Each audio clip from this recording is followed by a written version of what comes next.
Howdy yokes, and welcome back to Bacon and Eggs. I'm Tyler Carlin. And I'm Ethan Edgehill. And today we're going to be the very best. Like no one ever was. So prepare for trouble and make it double. And blast off again! Because today we're bringing you Pokemon, the first movie. Mewtwo Strikes Back.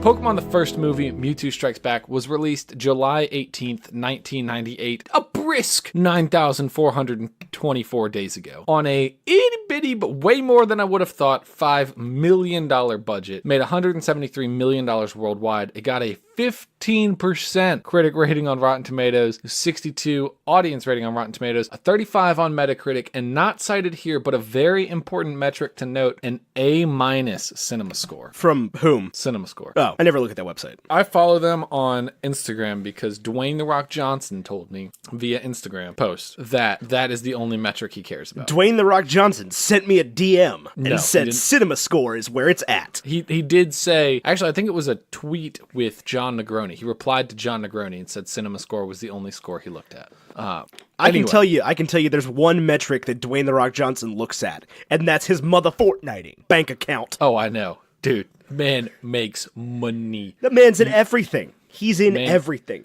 Speaking of former wrestlers, turned movie star, I'm excited for this new Dave Bautista movie. I know this is a little swoop here at the beginning, a little sidestep, but I wanted to talk about it because I just saw an R-rated movie in theaters, Tyler. I saw a long shot. I saw an R-rated movie in theaters that wasn't a horror movie. Dude, me too. And you know what that means is I saw trailers that I would have otherwise never seen ever. Right, because we don't do a ton of R-rated. We do R-rated films on this. Pokemon the first movie, Mewtwo Strikes Back, was rated R. What? No, I'm kidding. It's like G. But I am excited for Stuber. Stuber, that does look good. I thought that looked absolutely hilarious. What do you think of Long Shot? We're not going to go into it, but it was all right. Give me a binary. It was a 0. I agree. You don't have to go see it. It's a Seth Rogen movie. It's a Seth Rogen movie. But it's better than Pineapple Express.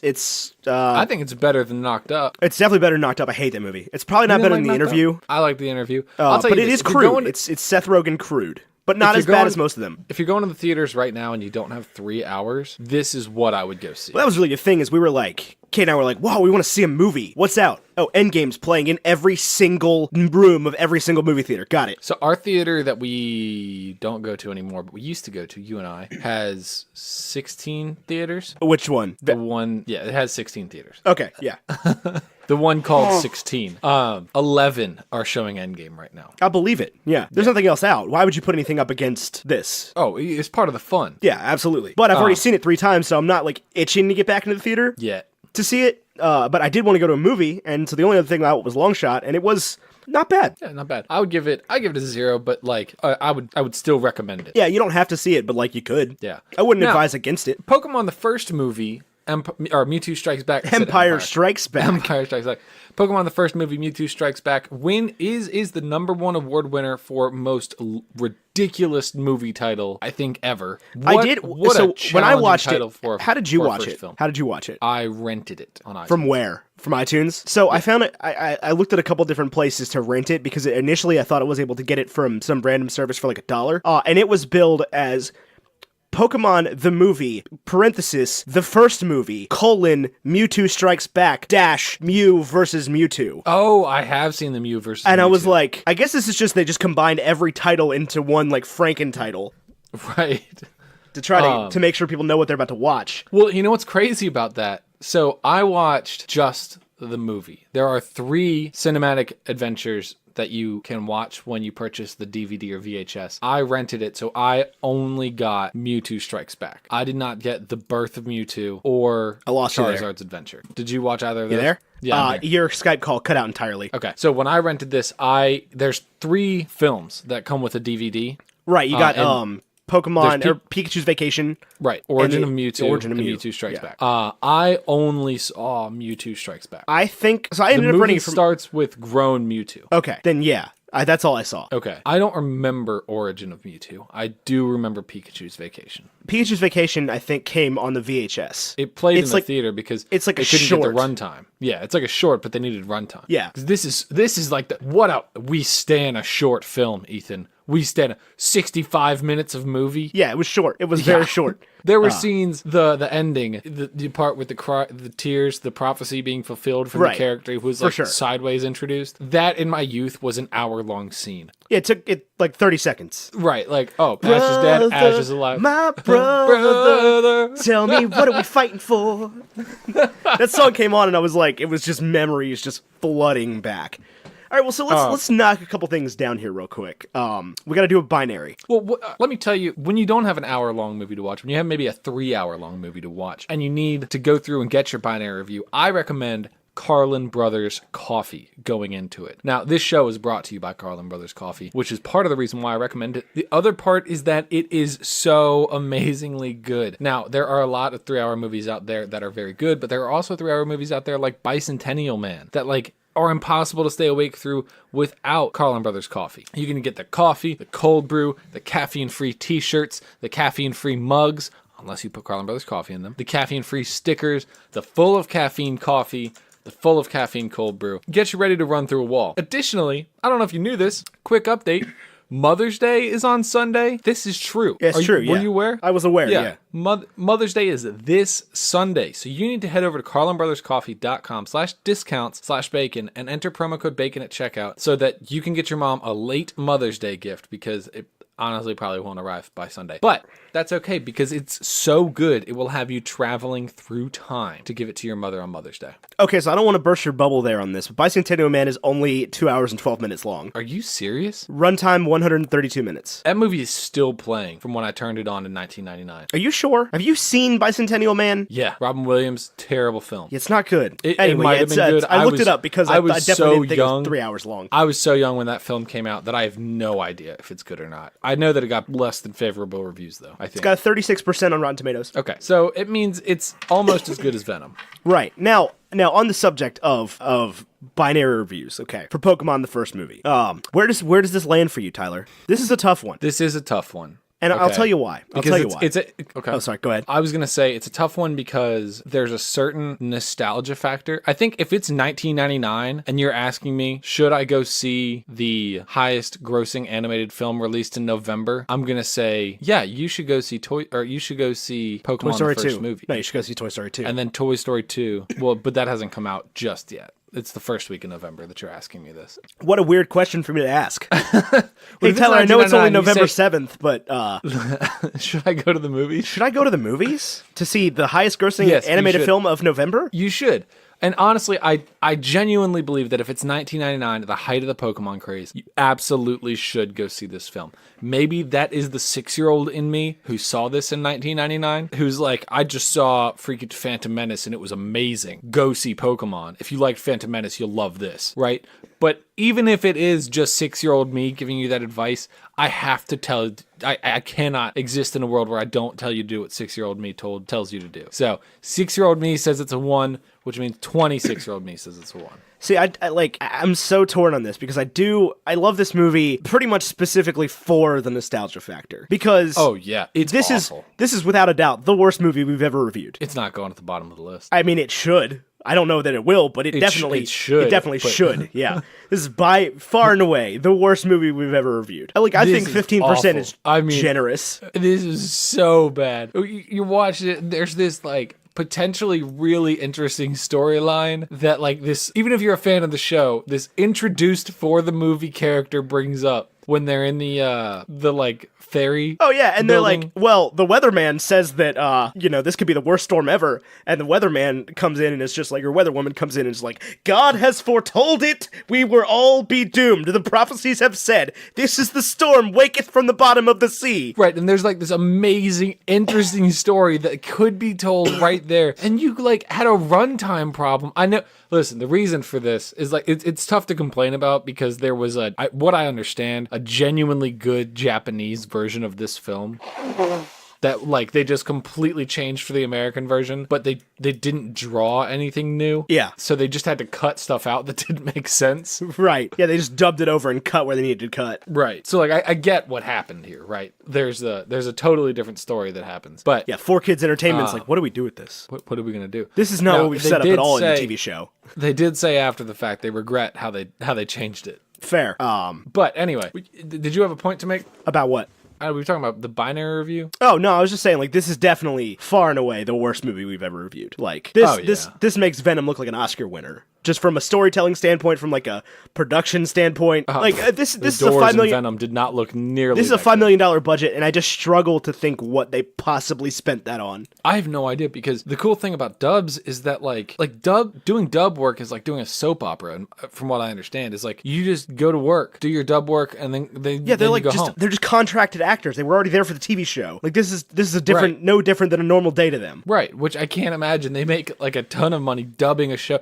Like they're not the original voice. They're none of it. You know. I mean, I'm sure they got a higher cut for the movie just because it is a movie. But still, I mean, how much could you possibly? Yeah, commercial success for sure. You spend 395 million yen or whatever, and make 4.5 billion yen. Yeah, just insane amounts of yen coming in. Insane amounts of yen. 173 million. Again, that just makes you think of Toy Story 2, though. Right. Right. Where Al's on the phone, just like, what is that dollars? Is that yen? I mean, this is not as good. I'll tell you straight up. At 14 minutes and 27 seconds into the recording, this is not as good as Toy Story 2. No. I just want to make that incredibly clear from the get. I also feel bad because I know I gave I gave Us a 0 because it is genuinely horrifying. Let me clarify. This is better than Us. Much like the doppelgangers in that movie. That 0 is going to haunt you for the remainder of this show. As are the doppelgangers in this film. Yes, strikingly similar. This freaking doppelganger. Yeah, we've been doing this all year. I know. Did you see my tweet the other day? I'll tell you. Let me pull it up. Not only did I see your tweet, you texted me a screenshot of your tweet to then brag about your own tweet to me. that I was proud of it. I'm still proud of it. Just in case you were curious, it's a good tweet. Let me pull this up. These are movies within the last 9 months that have doppelganger storylines, or at least doppelganger moments. Spider-Man Into the Spider-Verse, Black Panther, Venom, Us, Captain Marvel, Avengers Endgame, How to Train Your Dragon, The Hidden World, The Lego Movie 2, and Shazam. And those are just movies that I've gone and seen. Yeah, there's probably more than that. Yeah. Not to mention Pokemon the first movie, Mewtwo Strikes Back. Mewtwo vs. Mew. Return of the Mew. Return of the Mew. I thought there was going to be a funny joke with the binary review on the Mew and Mewtwo. Is this a Mew or a Mewtwo, Ethan? Well, you could have made that joke, but you didn't. I know.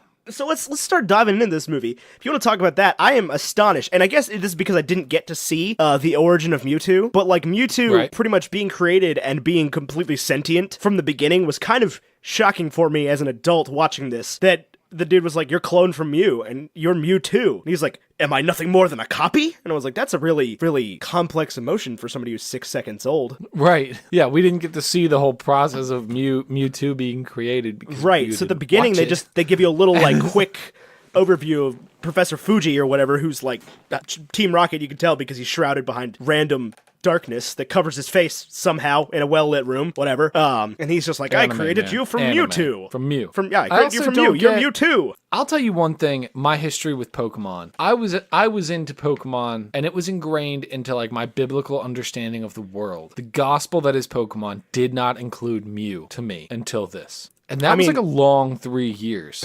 That was half my life. Mew didn't exist. Mew is in the game. I know the code for Mew is in the game. But there's that one thing that was on whatever day Mew gave birth. Oh, I think it's February.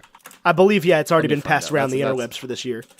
Yeah, February 6th, yeah. Yeah, it definitely had been passed around already in 2019. I know that. In my heart of hearts, I know that. But here's how I experienced Pokemon was the Poker app did not include Mew, I don't think.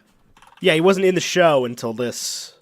And he wasn't in the show until this, and he wasn't really findable. Findable? I didn't have the findable in the game. I didn't have the games until after this came out. You had Gold, Silver was your first round. I had Crystal, yeah. Crystal. Which is the So in the have you played the original Red Blue? Yeah, obviously. Listen, bro. I don't know. Maybe your first soiree was in Leaf Green into Gen 1. No. I played actually my first soiree into Gen 1 was Yellow Pikachu edition. Okay. Well, the way you caught Mew, if I recall correctly, and I might not, is you had to pause the game. You had to like glitch the game basically, and then you show up. Yeah. So like pre-internet, 6-year-olds didn't figure that out. Yeah, not at all. So Mew has always been like what do you mean you just found a Mew? There aren't just Mew out there, Team Rock, Mr. Fuji. You just, all Giovanni. you even do, whatever Giovanni, all you do is stand there at the 8th freaking gym waiting for Red to show up. Not say anything, beat your ass. Right. Right. Can I tell you a story? Yeah. We've talked briefly in the past about the only fan fiction I ever wrote, which was The Ballad of Gary Oak. Oh God. Which took the dialogue of Gary Oak from the original Red and Blue video games, the American translated dialogue. Yeah. And like wrote a story around it. Watching this movie, because he shows up in the film, he uses Rhydon and his something else. Yeah. Blastoise. When he showed up, I was like, I remember everything. I remember the whole, I'm gonna have to rewrite it, Ethan. Do you not still have it? No, it was on like this is before I knew how to use Google Drive. I remember being a freshman in college and teachers being like, just submit it on Drive, and I would be like, I'm not turning that assignment in because I don't know what that means. It sounds about right. And instead of figuring it out, I'm just gonna fail this class. Yep. Guess I'm getting a D in that one. Thanks, Professor. Right. But it all came back to me, Ethan. Smell you later. He has this great arc where he's like, my grandfather doesn't love me, and all he cares about is this kid who just moved into town, and smell you later. Why did I say smell you later? Oh, it's so good. All right, well, you got to rewrite it then. The world needs to know, Tyler. Patreon exclusive. Yeah, the world needs to know.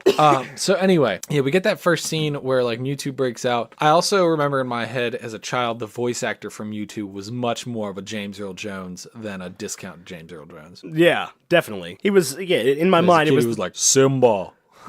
Mew, everything the light touches is racist. Right. What a freaking flabbergasting, like, idea for the freaking movie to be like, Pokemon shouldn't be battling, they should be slave. What? I don't know what I think.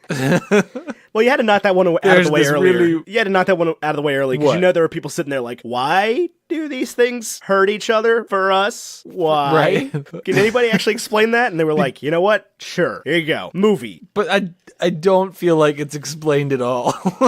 No, not at all. But you know, like coming out the other end, you have the status quo of Pokemon are still going to battle each other. Okay, so you know how Mewtwo says at the end, it is not what you do with the gift of life. No, it is not the circumstances of your birth, but what you do with the gift of life that determines who you are. And like, as a 21-year-old all the way down to 6-year-old, I was like, that's the most woke shirt I've ever heard. As a grown man, all I hear is the most white privilege shirt I've ever heard. Yeah, seriously. What do you mean the circumstances of one birth doesn't matter? Yes, they freaking do. It don't matter if you're born into privilege and opportunity. Yeah, that matters then. Whatever. Right. I don't know. I think it was supposed to be empowering, but at the same time, it's Pokemon. It's a show for kids. In the late 90s. Yeah, in the late 90s. Right. Okay, so yeah, it doesn't mean anything. No. So Mewtwo breaks out of like the prison, and then Giovanni's like, what's up, bro? Let me put you in some sweet armor, and we'll unlock your power.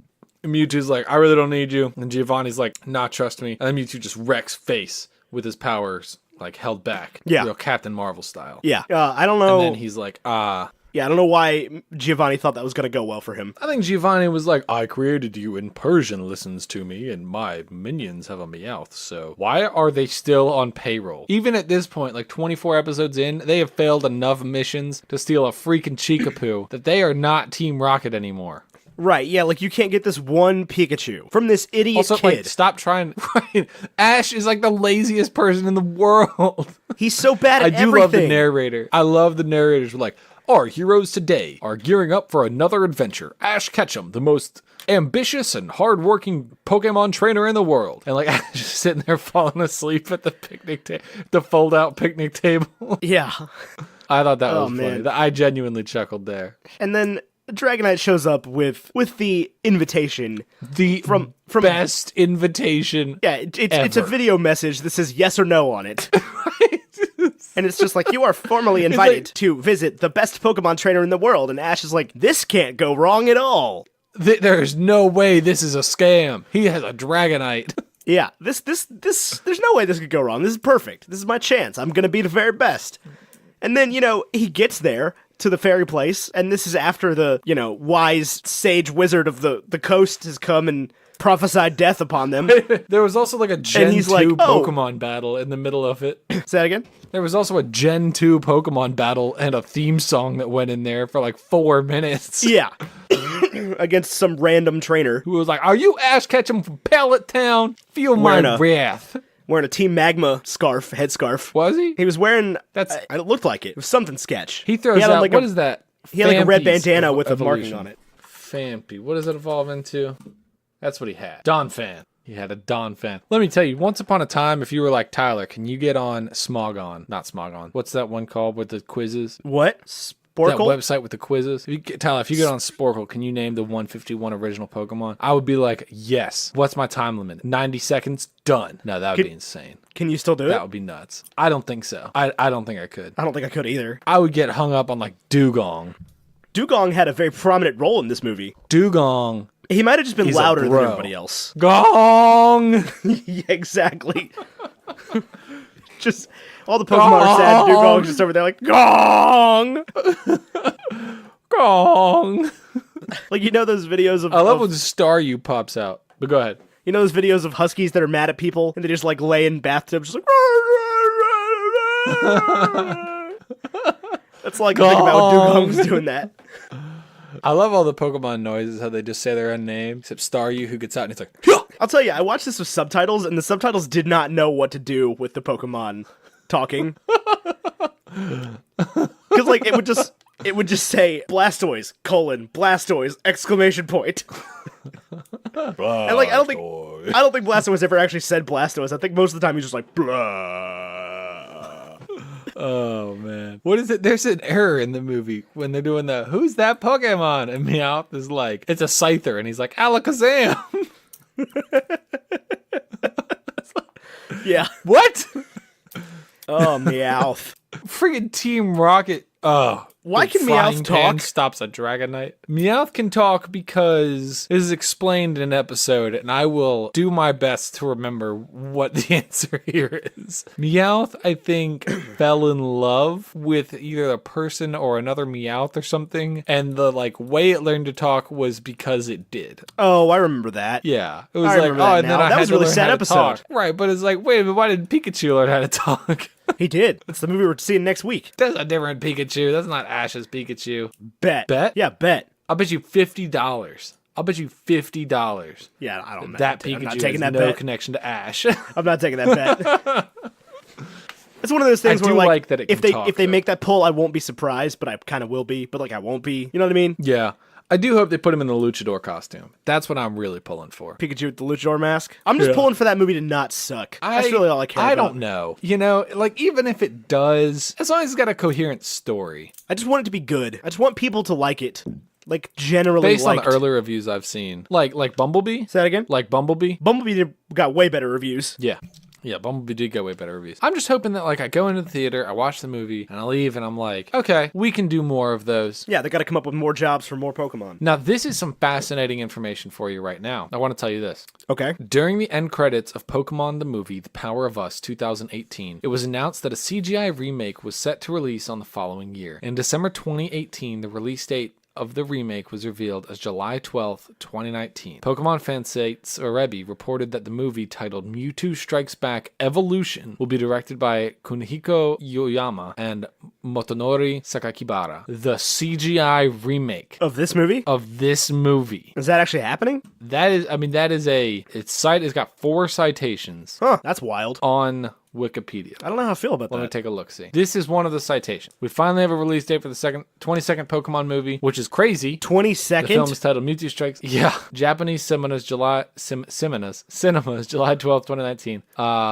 It says we need a trailer. I'm willing to watch it. The problem is I've never watched an anime before. Anime is not a thing that we do on this show. Yeah, no. Or I have any bit of time for. That was definitely... I don't have time to watch. That was definitely one thing I was thinking while Go I was ahead. watching this. I was like, this is the last anime movie we're doing.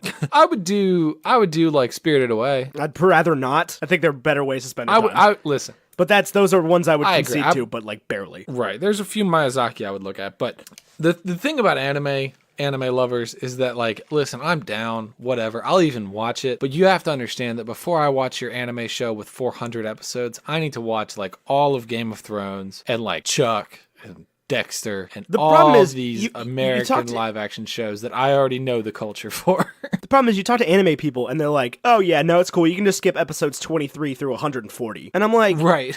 that means your show's not worth watching. Why?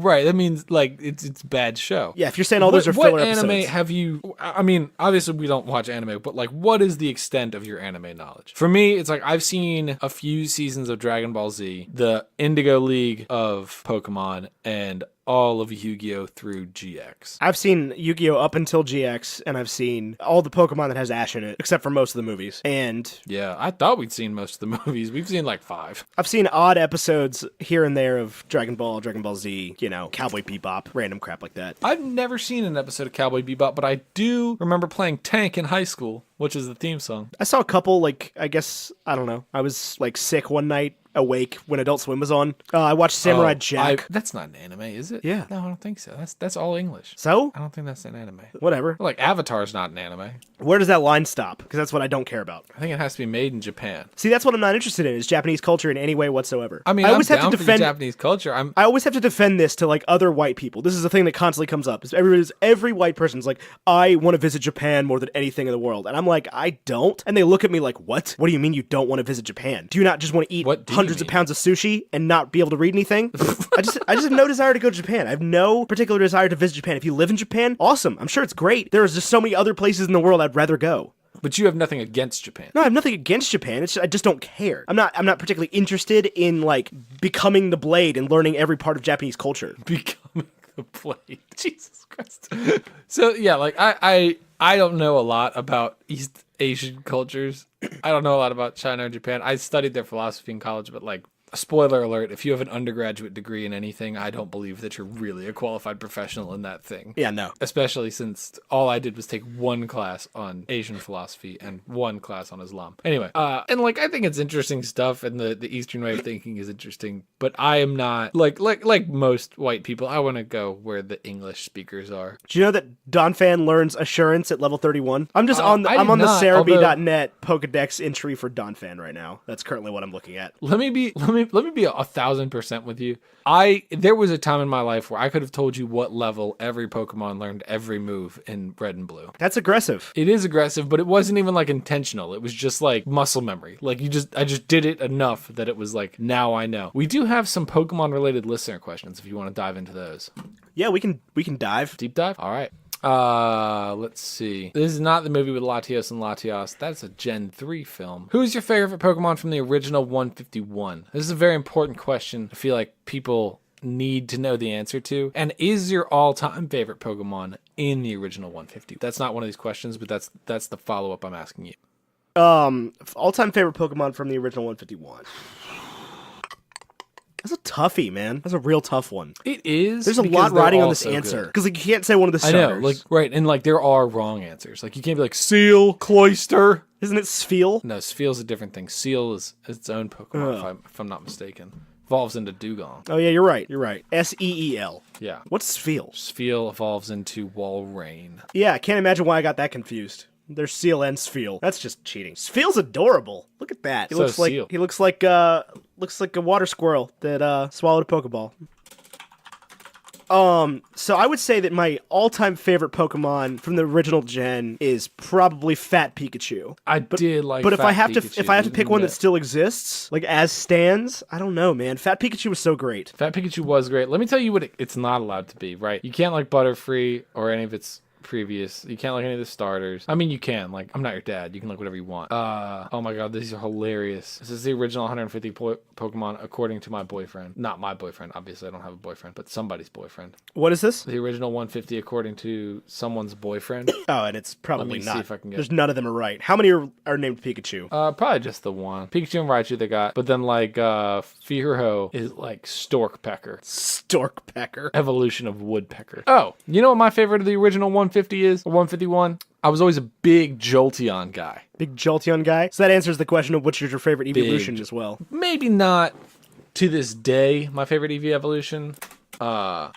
I'm a big Glaceon stan. As far as original 151 go, I'm going to go with Dragonite. Dragonite was your favorite? Yeah, I'll tell you why. Well, it depends, because like when I was a kid, it was obviously like, whoever's on my team at the time when I had the games. Articuno was high on my list. Ice Flying. You can't pick. That's like, no, you can't pick one of those. That's like picking Mewtwo, I know. Yeah, but no, because have you ever watched Pokemon the Abridged series? No. That's hilarious. It's just like Yu-Gi-Oh! The Abridged series, if you were familiar with that. Yeah, I'm very familiar with Yeah, no, but it's the same thing for Pokemon. You remember the episode with the lighthouse guy that had the Dragonite, like, attacking him? Yeah. Yeah, so there's the Dragonite, the whole episode is like this menacing thing, and then you see it, and it's like, Dragonite. Yeah. So there's this, the episode of Pokemon the Abridged series about that episode is fantastic, and the whole time, the lighthouse guy just keeps wandering around and going, "It's the Valkyre! We're all going to be killed by the Valkyre!"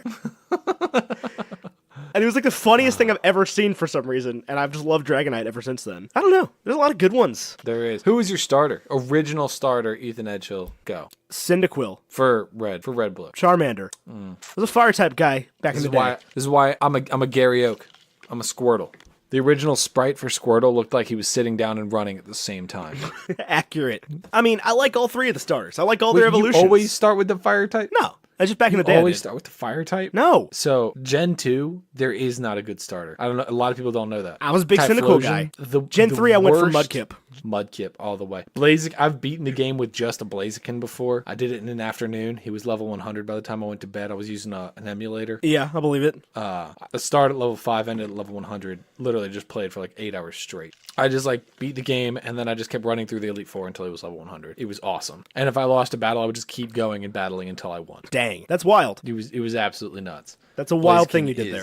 Bonkers. Yeah, then they give you a Blaziken in X. Yeah, like out of nowhere, they're like, "Hey, have you considered Blaziken? Would you like a Blaziken? Would you like the Mega Evolution of Blaziken?" You're like, I wasn't really having any trouble with this. This game is really, really easy. I know. They used to be so much harder. They did, for sure. Sure. Have you been playing through Let's Go Pikachu or Let's Go Eevee? I own Let's Go Eevee, and I have never opened it. I don't know why. I've been playing it. I've been trying to play it, but the way that it works is you have to AR catch every Pokemon. Like, you don't battle Pokemon. You just catch things until you go to a trainer battle, and then there's a battle. Yeah. And it is... I mean, I've caught like a gazillion Pidgeys. I'm sure. It's very frustrating. So it's just like all-time Safari Zone? Anyway, yeah. That's so weird. You can see the Pokemon. Like, you can choose to go battle. That's so weird. And when you catch something, the reason it's important is when you catch something, your team gets experience. What a weird mechanic. I feel like the mechanic they had worked just fine. Well, and I think they feel that way too, because my understanding is that the new game goes back to the old way, but on the Switch. I would hope so. Sword and Shield, which I will be playing, and I am excited for. I hope it's better than the last ones. I was not crazy about Sun and Moon. I haven't been thrilled with them in a little while. Really, I loved X and Y. Omega Ruby, Alpha Sapphire were the last ones that I stan. I truthfully enjoyed Pokemon X. I felt like Pokemon X, I couldn't get... Is that the one with, like, Sis and Z? No, that's Black and White, I'm pretty sure. No, it's not. I don't know. I didn't like Black and White. I thought the way that they did the animation in Black and White was just terrible. Yeah, it looked awful. Yeah, I was like, what were you thinking? It was like if something got closer to you, they just zoomed in on it, and the pixels blew up, and it looked absolutely terrible. X and Y were the ones that took place in France. Yeah, okay, and that's the one I'm thinking of, with Getsis, or Gestis, or whatever. I thoroughly enjoyed that one. I did not enjoy Alola. Hawaii. Yeah, I just couldn't get into it. I do like that they're like genuine locations now. I think that's really interesting. Well, apparently they were in the TV show too, because Ash talks about Minnesota in this movie. Oh, they're mostly in Minnesota. I was like, Minnesota is not a real place for you, kid. Right. I didn't know Hinga-dinga-dargan. Like, the United States would not just allow... That whole sequence is like... The United States would not just allow Japan to get away with this. Well, it's not in the, original Japanese language. That was a line added for the American version. No, I mean, like, if the United States existed in the Pokemon universe, we'd be like, we want Pokemon. Oh, yeah. We'd want all the Pokemon. We would bring them to the United States on the back of mighty Stantlers and Zeebstrikers. So, can we talk about the fact that all the Pokemon from Gen 1 are just, basically, invasive species to the other regions? What do you mean? Well, because, none of the Gen 3, 4, 5 Pokemon exist in, Gen 1, but most of the Gen 1 Pokemon exist in those other generations, in their regions. It's like Pidgey are everywhere, except Black and White. Except Black and White. Whoa. Hello. That is much louder. I do think that that's interesting. Now, when it comes to, let's get back to the movie a little bit. Those of you that watched the movie because you saw that the episode No, you was need the about pop filter. That is mandatory. Mandatory? You have to have the pop filter. This is no leeway here. Here's what I'm going to do. Okay, so you watched the movie because you saw that Tyler and Ethan are reviewing this movie this week, which means you sat through this whole thing. We made it to like Mewtwo and Giovanni, right? And then after Mewtwo is like, screw you, Giovanni, I'm just going to go be God. I am Thanos. With my mighty snap, I will kill all that is not my creation. Because I tried giving you 50% and you were an ungrateful universe. I don't know if I like this energy you're bringing right now. you just like leaned back in your chair and turned into like Ira Glass. Welcome back to Thoughts for Your Thoughts. I'm Derry Merbles. Well, welcome back to an NPR podcast by Bacon and Eggs. Welcome back to Pokemon with Tyler and Ethan. I'm Ethan. I'm Tyler. Today, for your consideration. And make it double. Go on. Go on. I've gone back and watched the video of that like 14 times. Is it out there? Yeah, it's out there. Oh my god! You gotta look up it's like smart people things. It's smart stuff with Justin and Roman. Smart stuff with Justin. Go on. Oh my god, that's the funny. Speaking of inside jokes from videos on YouTube that you, listener, haven't watched, the old Pokemon Flash animation videos were the greatest things ever. They still make them sometimes. Specifically the one where Ash is like, I choose you, Venusaur, go! And Venusaur is like, Venusaur! And Ash is like, Venusaur! Oh no, wait, hold on, the other trainer. Ash is not the trainer for Venusaur. Yeah. Right. Ash is like, I choose you, Pikachu, go! I choose you, Pikachu, go! The other guy is like, whatever, Venusaur, just like, do whatever you want. Just say Fortnite. Solar Beam. Just say, do the solar beam. Oh my god. But we don't dying kill over Pokemon. Something you can't even see. We do. We do it for you. All you feed me is puffins. I need nourishment. Satoros meat. Satoros meat.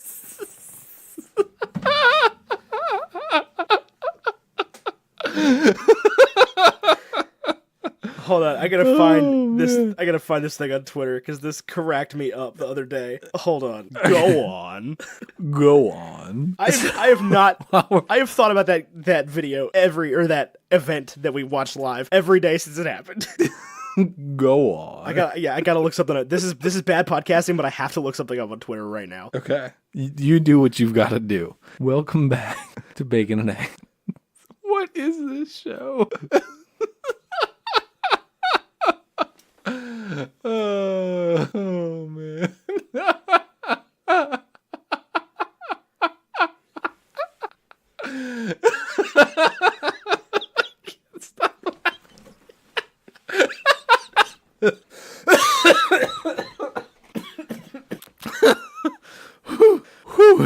Listener, I don't know how much of that you're gonna get just based on what I edit down, but that was 2 minutes, 2 full calendar minutes of Tyler just laughing into the microphone.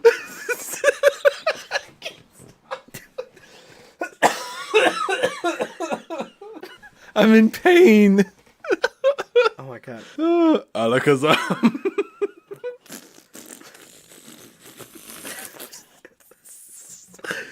Oh my god. I'm crying. We do it for you. Oh, here we go.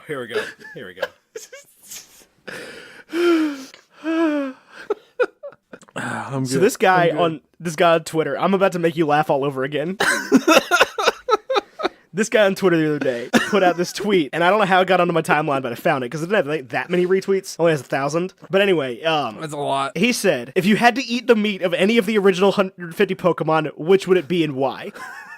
And then he responded immediately after and said, what if I started a podcast called How I Would Cook and Eat Every Single Pokemon? And it's just this ridiculous like chain of events until somebody else, his name's Tristan, comes in and says, luckily I've already done the math on should I eat this on all 150 Pokemon and posts, I'm not kidding you, a graph. The x-axis is tastiness, and the y-axis is cuteness, going from not cute at the top or bottom and cute at the top, and not tasty on the left and tasty on the right. So the tastiest and cutest Pokemon. Let me tell you what the tastiest and cutest Pokemon is. Eevee. No. Seal. No. He's closer though. Gong. He's actually closer as well. So you're looking for the line, right? The closest to the top right corner. Cloyster. No. Shelder. No. That'd be pretty tasty. You've got two competitors here, okay? That are sort of either one could be the winner. Original 150. Original 150. I think a Mewtwo would be not tasty or cute. Yeah, Mewtwo's listed as Squirtle. Rarely cute, likely not tasty. Squirtle would be rather tasty, rather cute. Squirtle's probably number 3. Okay. Cute and tasty. I know that like high on the tasty scale, you got like a Pidgeotto, a Pidgeot, if you will. As well as like a Fearow. I think it'd be a little light, little gamey, but I think it'd be pretty good. Cutest, tastiest Pokemon. Original 150. You said I was pretty close with the ice types. Well, no, you weren't like close to getting it. It's just like they were up there. Oh, those are close. Yeah. Okay. So the two. Do you want me to give you the answer according to this graph? Hold on. So I would have thought. Let me take another look. Well, so do you have a guess for what the just cuteness, irregardless, what do you think the tastiest Pokemon are? Tauros. Yeah. That's there's 2 on the right edge. 2 on the right. 2 on the right edge. Tauros. There's one more. For tastiest? Yeah, I think there's a characteristic that you're missing here. Wigglytuff? No. Far-fetched. Okay, see, so I said like a Pidgey. Well, so he's got the leak, though. He's got the leak. He's got actual food. Preordained with leak. He's like the closest to food. No, he's not. Execute is literally food called So cute. Execute is, it's just down the list from Tauros, but not very cute. It's called Eggs Are Cute. You got Krabby and Kingler, as well as Shelder and Cloyster, as far as tastiness goes. But the 2 that are in the top right corner are Oddish and Chansey. Chansey is a giant egg. Yeah, which is also apparently cute. Yes. Yeah, I'm with you So there. Chansey is tastier than Oddish, but not as cute, and Oddish is cuter, but not as tasty. I don't think Oddish would be delicious. I think he's just like a vegetable. He's a radish. Yeah, people like radishes. Do you like radishes more than you like eggs? No. Well, like, he's not as tasty as Execute. But what about Executor? He's much... He's a palm tree with coconuts for heads. Not at this point. Not in Gen 1, he's not. Well, he's just a short palm tree with coconuts for heads. I cannot find him on here. Now, like a Voltorb, likely not tasty. Oh, yeah, there's a bunch clustered at the bottom left. So not tasty and not cute. Do you want to guess what on. No, you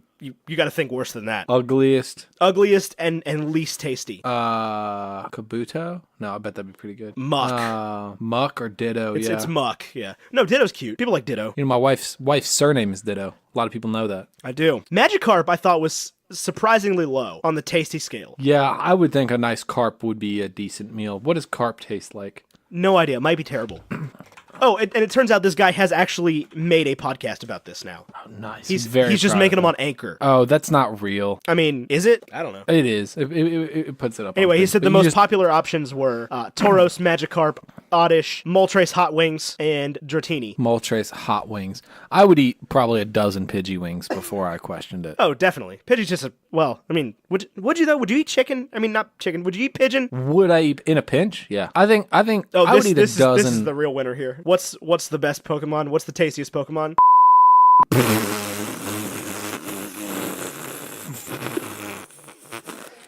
Y'all nasty. Y'all nasty. Y'all nasty. This is Diglett because he's a hot dog, and then somebody responded to that and said Growlithe is literally a hot dog.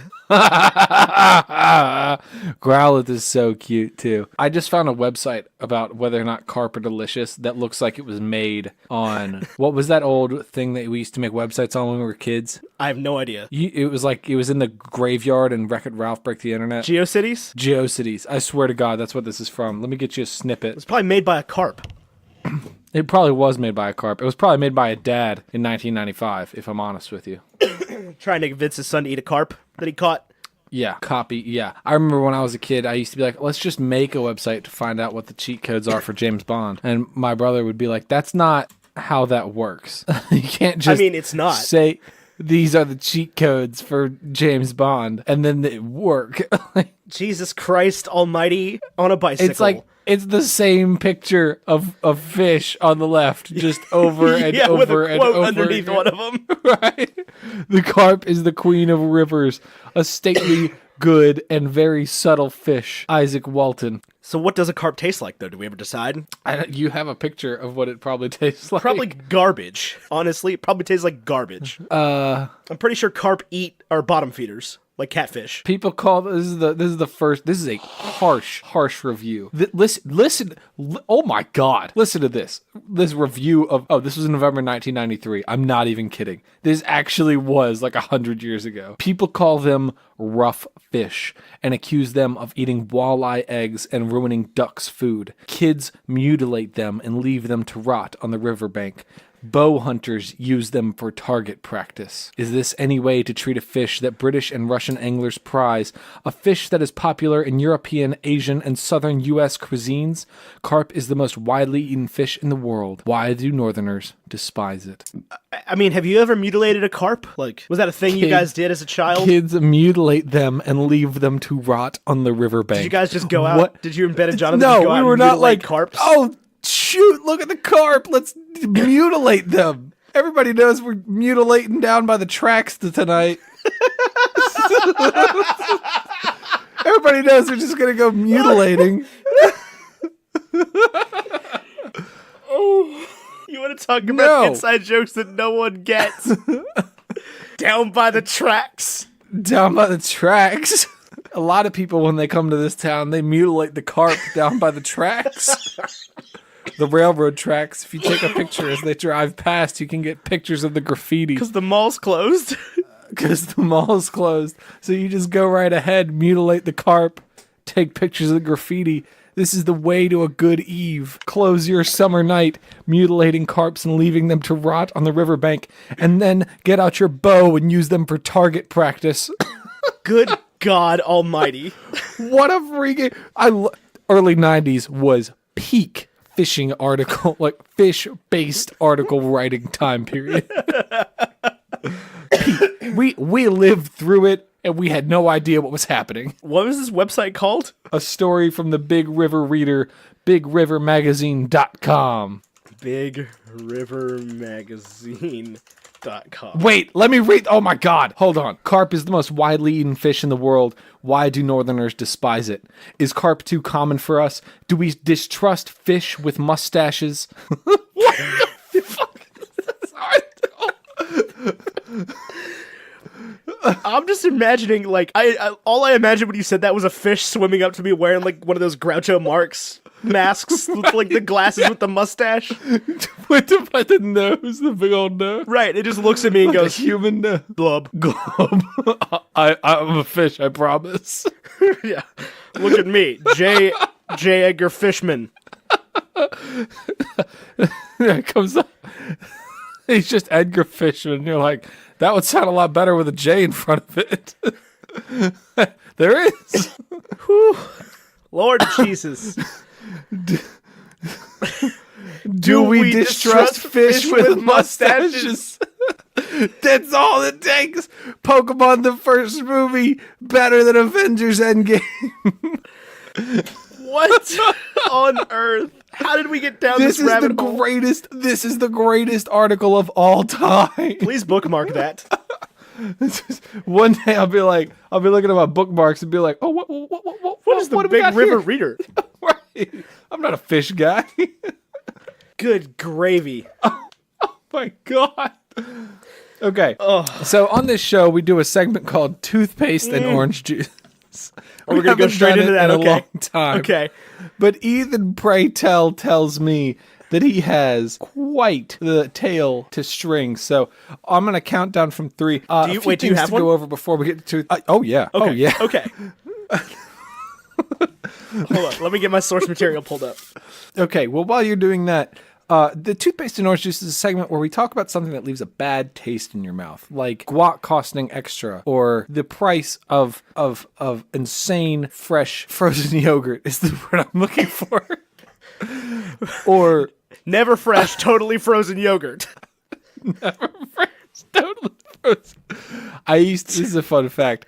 Do you remember the country's best yogurt? TCBY? I could never forget it. I used to, in high school, you know this. In high school, I would just tell people I go by the yogurt because it was TY. And I went by Ty for the first 22 years of my life. So Which is wild because we don't have a TCBY yogurt. anywhere near here. I think I saw it in Vermont, up north. The Nort. Up north, way up in the great white north, Anyway, so toothpaste and orange juice, much like our binary review, where we give something a 0 or a 1. 0, you shouldn't see it. 1, you should. Toothpaste and orange juice, we just talk about something that left a bad taste in your mouth, and it can literally be anything. And what we're going to do is I'm going to count down from 3, and when I would say go, we're actually just going to say the thing that's bothering us. Okay. And then we will expound upon those things. Okay. So, Ethan, are you ready? Let me open my phone just so I got my reference here. I am ready. 3, 2, 1. Haters Fish on with Facebook. mustaches. Fish with mustaches. What are you, a cat? What are you, a fish? Fish with mustaches. Come on, man. Can we trust them? Do we distrust them? Harvey did. Harvey did. But then instead of Harvey, it pans to a picture of a freaking fish. Freaking fish with a mustache with a Groucho Marx mask. With like a drawn on dollar Like store the Willy, white. What are the thing with Wooly Willy. Instead of single Wooly word. Willy. You know what I'm talking about? Wooly Willy. Wooly Willy. Yeah, that's it. With the magnet. I just tried to string a whole sentence together without saying a single noun. with the will. with the magnet and the little stick. Yeah, I'm familiar. Okay. What had happened with haters? Okay, so you're familiar with these things. You are familiar with these things. I'm sure you are because you've been on social media at some point in the last, 5 years. But you're familiar with these things where somebody will post an inflammatory article of this kind that has, 4 or 5 different things listed, and it says over top of it, one has to go. Oh. The example I've got here is Marvel the Cinematic Universe, Star Wars, Harry Potter, Game of Thrones, and Lord of the Rings. Bye, Lord of the Rings. One has to go. Yeah, first of all, it's Lord of the Rings. Let's be straight here, okay? I don't even watch Game of Thrones. It's Lord of the Rings. 2019. You could have done better, Peter Jackson. You could have made those movies in a more timeless fashion. That's all I'm going to say. Your landscape shots are beautiful, but a lot of your choices were questionable. The taking the hobbits to Isengard. Anyway, what I hate about these things is it just brings out the absolute worst of humanity. Because as soon as somebody sees that, they're like, oh man, I love 4 of these things. And just cracks fingers like, gotta go to bat for why your thing that you like is the dumbest thing ever, and you're a little insignificant child because you like Lord of the Rings. And it just brings out the worst of people, and they're just like, anybody that says Lord of the Rings needs to stay never, grew up past the age of 5, and you're just still living in a world where elves are cool, you little baby. You what? What? What are they? They're babies. Oh, you baby. I'll tell you one thing about these things that drives me absolutely crazy. Do you like these better than the, what's your rap name? First 3 digits of your social security, second 2 digits, last 4 digits of your social security number. What's your rap name? Little identity theft. I mean, I like those better, not the identity theft ones, but the what's your random fandom thing?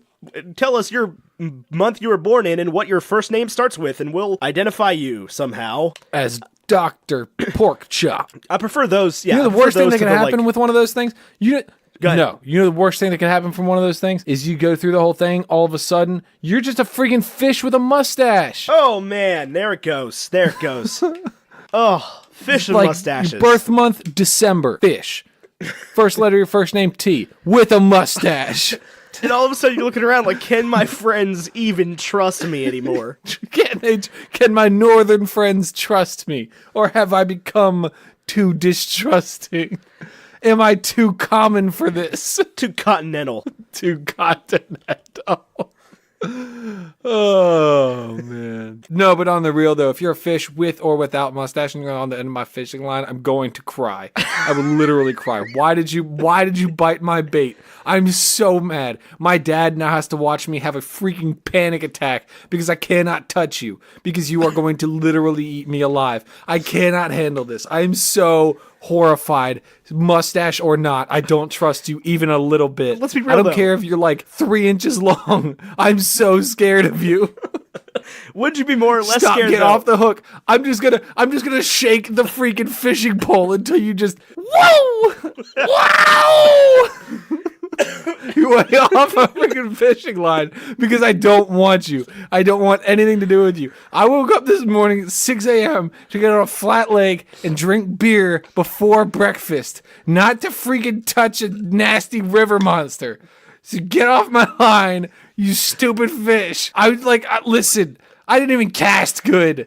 I can't cast, and then I hit my rod against the side of the boat so you'd know that I was a fisherman.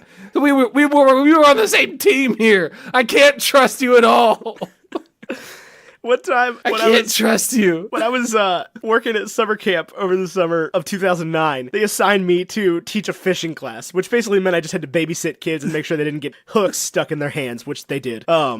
Right. This kid one time we're standing on a bridge, which is like, it goes across 2 different pieces of water. Or no, it goes across one piece of, you can fish off either side of this bridge, right? And so this kid hooks like a 3-inch long bluegill or like a sun perch or something. And he starts doing the thing that Hulk does to Loki. There's a huge difference. A bluegill can't kill you. A sun perch can leave you with like a gashed hand. You're missing my point. This kid never attempts to pull the fish off. He starts just flipping the rod back and forth and slamming this fish into the water on either side of the like literally in Avengers 1. He's doing the Hulk thing. He's beating Loki on the ground, except Loki in this case is a very small fish. And I'm like, dude, you can't do that. And he's like, why? And I'm like, because you're gonna kill the fish. And he goes, good. This kid's like 7 years old.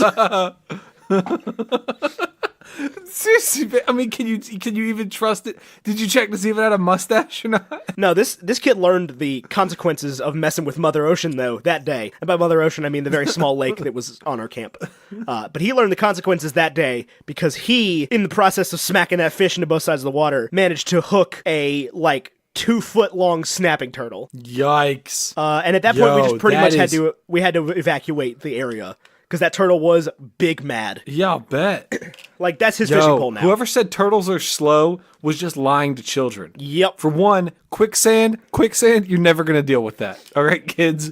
You can learn how to deal with that and just right out the other ear. You don't need it. Turtles move faster than you think. Period. Yeah, maybe not your little box turtle, but when a turtle wants to come after you, it can come after you. And snapping turtles, I'll tell you, they're terrifying. Yeah, your leg will get snapped. Unless it's a smaller one, in which case your finger will get snapped, mustache or not.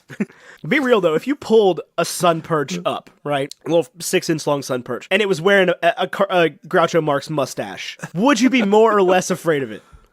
I mean, well, he's got a sense of humor, right? So, on one end, he's meeting me where I'm at, right? Humor's all we got, buddy. We're not good looking. We're not, fit or smart, but boy, can we make people laugh. And, so me and this fish have got something going on, but I'm still not touching it because it's got something to hide. See, I can only imagine that fish with the mustache just comes up out of the water and he's just like, yeah, man, can you put me back in there? See, I was having a really nice game of poker with my friends there, and you kind of put me out of the way. See, man, it would be really nice if you just let me go. How you calling Seaman, sea fish? Now you look here, boss. We can do this the hard way or the waterway.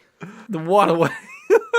The waterway. We're in the waterway. Anyway, moving on. Pokemon, the first movie. The Rise of Mewtwo Strikes Back. Mewtwo versus Mew. Ash is literally Jesus. The Mewtwo phenomenon. Mewtwo. Talking about that scene where Ash turns to stone? Yeah. Yeah, that was really sad. Did you... Listen, Hold on. I looked away for 5 seconds with this to check Twitter. Hold the phone. Yeah. Back up, shut up, stop talking about whatever you're talking about. I don't care anymore. On the subject of fish and mustaches, okay? Did you know that Magikarp is 3 feet tall? Jesus Christ. Height, 2 foot, 11 inches. I don't care if he can only splash. That's a terrifying fish. I knew they were big. I don't trust that fish. Also, Splash is a heck of a move. It doesn't do anything, though. Nothing happened. But something happened in our hearts. Also, it learns Tackle at level 16. He's not totally useless. Did you ever play Magikarp Jump? No. I was like a mobile game about Magikarp. I was a beast at it. I've heard you had a former roommate who was particularly good at it as well. I did. He was also the guy that told me not to watch, like, the first 300 episodes of Sword Art Online. Listener who has seen Sword Art Online, I'm going to need a confirmation on that. Give me, like, extremely detailed instructions on how to watch Sword Art Online, and then do not get the slightest bit offended when I still don't watch Game of Thrones. I mean, you should definitely watch Game of Thrones before you watch Sword Art Online. Yeah. No, that's you know what I'm trying to say. Yeah. Okay, so Pokemon, the first movie. So we get through this whole thing, right? And Ash and his buddies show up, and the water trainer is like, my water type Pokemon are water type, so I'll just swim there. And that works. And Misty, the freaking water gym leader, is like, I've got a Starmie, but like a Starmie that Fortnite. But forget that. Staryu. And like, was like, first, let's go with the Vikings. Hing-a-ding-a-durgan. Yeah, Misty's just like, Ash, we're not strong enough. And I'm like, you're a gym leader. You're both gym leaders. You're both gym leaders, and Ash beats Gary. You've been through the Indigo Plateau. Ash is the best trainer in the region. Actually, I don't know if this is before or after. Ash comes in second in the Orange League. Do you remember that? Yeah. And then he's like, for shame for the rest of the series, it's like, I'm Ash Ketchum from Pallet Town and runner-up in the Orange League. Yeah, basically. I mean, and also, like, Brock and Misty are terrible gym leaders because they just abandoned their post to go travel the world with this random kid. Right. They were like, I could continue to be a gym leader. Or, like, what the heck is Lieutenant Watt doing, or whatever his name is? Lieutenant Surge? Steve Dan. Lieutenant Surge. Why isn't he like, all right, I guess the other two gym leaders followed you. That dude's, are you kidding? That dude's walking around a Walmart with a trash can upside down on his head, kicking kids. Like, that dude has gone fully off the rocker. When he got beaten by Ash, a child, he was like, nope. His brain put up an out to lunch sign and said, Fortnite. We done, buddy. Game We're over. Done. Gym closed. Come here, SSN. I'm getting on the SSN. I'm going to the other cities. Yeah, we're done. I just got beat by a 12-year-old kid. I have PTSD out the wazoo. I had my guys hiding trash cans. I'm one of the lone survivors of the Pokemon War. Yeah, that dude puts up an out to lunch sign and says, nope, no more badges. Yeah, and like Ash's Squirtle doesn't know Surf, obviously, because it's like a Squirtle, and he's clearly outclassed. Squirtle can learn Surf. He's clearly outclassed, even though he could totally fly there on Charizard. Right, like Charizard makes an appearance later in the film, and even Mewtwo's like, your Charizard isn't well trained. It's like, well, duh, he traded for it, despite the fact that he's all 8 badges. Charizard, like, rips. He's level 127. Obviously, he's not going to listen to Ash, who only has Pokemon listen to him. What? Ash didn't trade for Charizard. Why doesn't Charizard listen? Oh, he's not. Oh, you're right. He finds. I actually have the VHS. He finds, like, a near-dead Charmander who's like, I will never trust you because I almost died. Well, yeah, and it evolves way too quickly is the problem. Whatever. It rips. Yeah, when he listens. And he doesn't because he's like, I know better than you, Ash. And honestly, he probably does. Also, Who knows most about what it's like to be a Charizard? Why is that scene from How to Train Your Dragon, The Hidden World, just a no-context spoiler for every movie we review this year? Which one? Which one where the dragons are flying over the clouds. As I talked about it last week on Game of Thrones, we're talking about it this week. It just keeps coming up. Here's the thing, though. This is something I want to ask you about. In the actual Pokemon show, do you see the Pokemon hit each other? What do you mean? Like in the movie, like in the show and in the video games, and I could be wrong about the show because I haven't watched it in a long time. In the video games, you never actually see them like strike the other Pokemon. They'll like jump forward and do their attack move, and then the other person will get hit. But you never see like Hitmonchan punch something. Oh yeah, you see that in the show. You do see it in the show? Or do you see like anime like them go through something and it's sort of implied? Because in the movie here, you see like Dragonite or like Gyarados bite Gyarados. Yeah, you see that in the show. Okay. This is the same show mechanic. Okay. And like Jesse and James stop stuff with that frying pan all the time. There's some Garbaggio. Jesse and James also like Garbage. They have like guns at one point in the show. No, there's a guard that has a gun in the episode where Ash catches 40 Tauros. They have like weapons though. Do they have whips? And like explosives. And giant Meowth hot air balloons. Yeah, big Meowth blimp. They despite being blown up almost every week, comes back every week. I mean, Team Rocket's blasting off again. This was as a kid, this was like our first foray into the like, monster of the week idea that was going on in so many TV shows. Like you had like Buffy the Vampire Slayer going on. Ultra formulaic. Yeah. It's like you fight a new big bad every week. Right. It's like, what a Fable. There's no arcs. There's no like season long arc. It's all procedural. Like, right. You know what's crazy? I've been reading Harry Potter and the Sorcerer's Stone Yeah. out loud to my wife as she falls asleep because they're my baby's in there. So I'm reading to the baby, right? Got to make sure it's ready. So it's not nervous when it goes to its sorting. Anyway, what was that? What? Did you say something? No. Anyway, you know what? I'm sure this is the case, but I've always just powered through these books so fast that like I've never noticed. Every chapter is like its own little contained story. In the first couple. Yeah, I just think it's fun. Like every chapter is its own little adventure. It's like, oh, and then Harry gets the Remember All and joins the Quidditch team. Yeah, you have like a 3-act structure in every chapter. Yeah, it's very fun. And it makes sure. it easy to just read one a night. For sure. It is not the case with latter books. No, in latter books, it's like they found part of a Horcrux, and there was a lot of dialogue. Because we were into that a lot when I was a kid, because my mom would read them out loud to me. Yeah. When I was like real My young. dad did that. And then we kept trying to do that, but at some point it was just like, okay, we can both read this way faster. Right? It's not about how fast you can read it, though. It's the shared experience. No, but it's when I will say when, like you've that- waited for an entire year or 5 years or whatever for one to come out. You're like, I just want to read this. I want to have it done. I want to know what happens. Oh, yeah. And there's a No, lot I'm less with of you like there. an obvious stopping point in those. Yeah.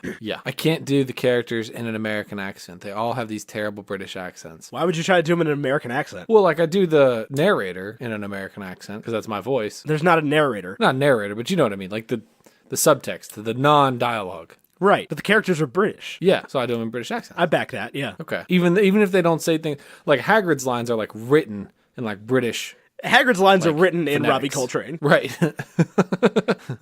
Hadn't seen you since he was a baby. But like Harry's lines are just written in like plain English. Right. I mean, they're anyway. still very British. Anyway, the point is, Harry Potter and the Sorcerer's Stone, like every chapter is its own little 3-act structure, and you can read them as little short stories before you go to bed. But and you can do the same thing with episodes of Pokemon. But at the end of the season, all that's really happened is in 8 of those episodes, Ash got a gym battle, and like 8 of the 40. Right. And then, yeah, I don't know. There's just not a ton to talk about with this movie. Like, it's 65 minutes long. It's super short.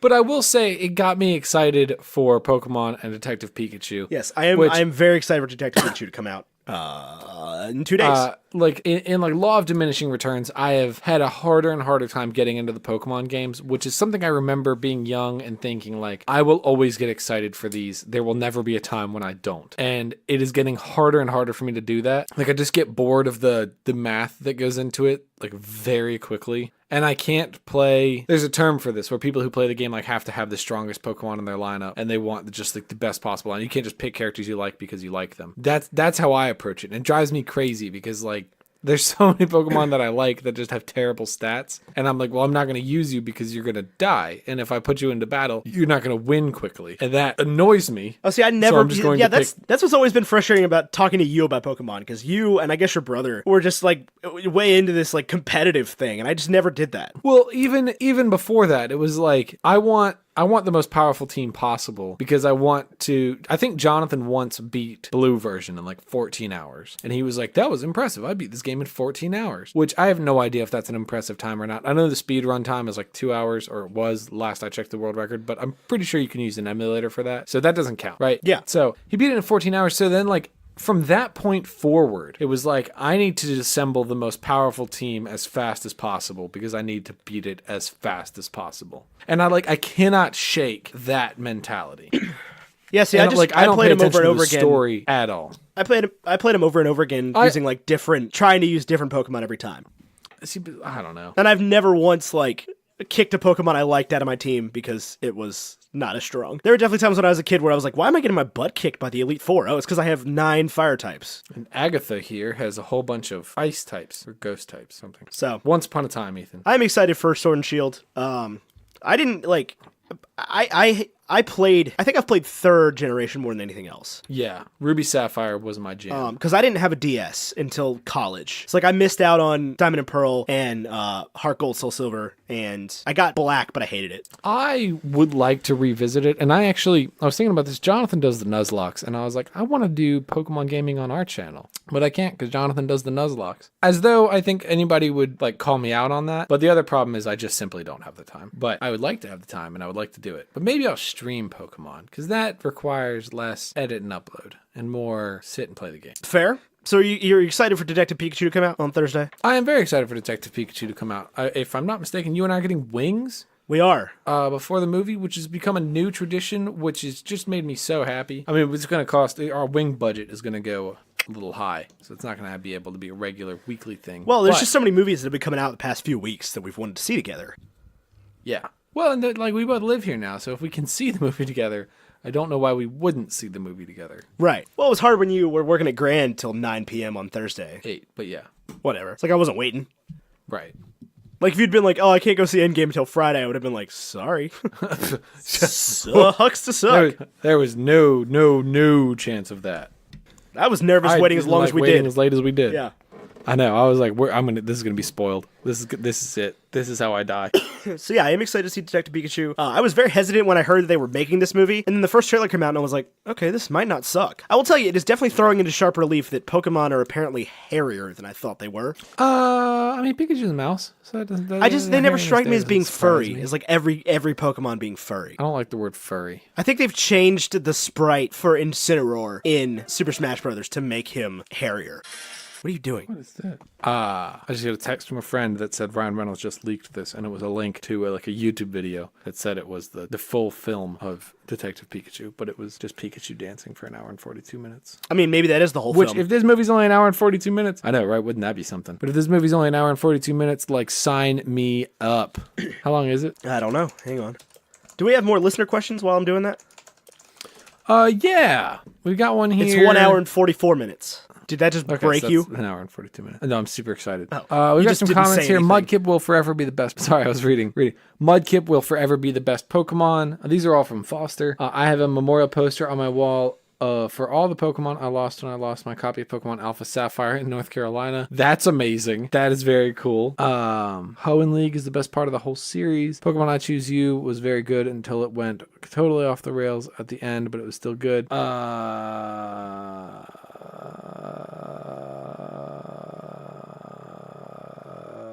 Oh, this is interesting. I don't know enough about the Arceus storyline. Arceus?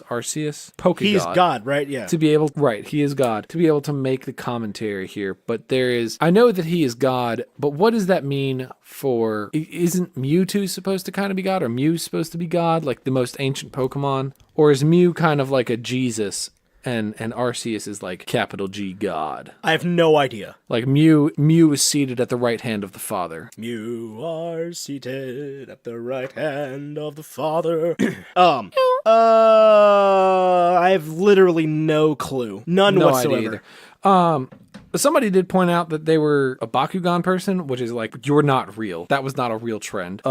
Somebody said they were bigger into Digimon. You really bet on the wrong horse. And Yu-Gi-Oh!, which I was super into Yu-Gi-Oh! Until I was 18. And then I brought my cards to college, and I played one game with Ellis, and I just freaking destroyed him. And I was like, you know what? I think maybe I was too into this in high school for it to really be a thing I can casually do in college.